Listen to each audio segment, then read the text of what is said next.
cross-border secondary students can return to Hong Kong without reserving a quota from next week at the earliest, while primary and kindergarten pupils will have to wait longer.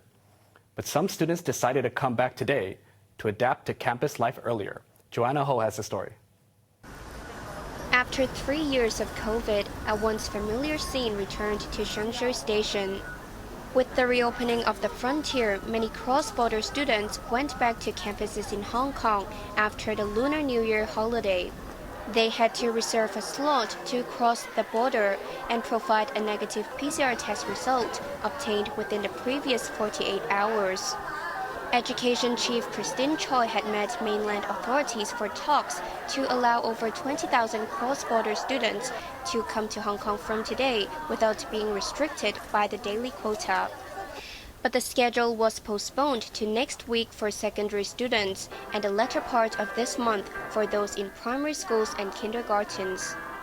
This Form 1 student, however, decided to resume in-person classes early and went through the anti-COVID procedures. He said he hasn't been in Hong Kong since he was in primary 4 and wanted to reunite with his classmates.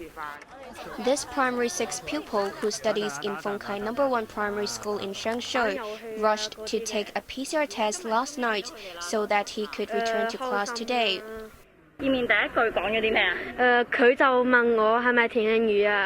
But it took some time before his schoolmates could recognize him.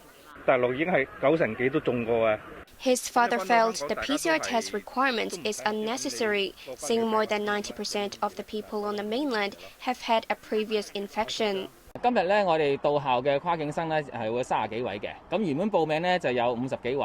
Chu Wai Lam, principal of the Shengshui School, said over 50 cross-border students had signed up for face-to-face lessons today. But only about 30 showed up, possibly because of the inconvenience caused by traffic and COVID restrictions. He expects more students to return in the coming weeks. Joanna Ho, HKIBC.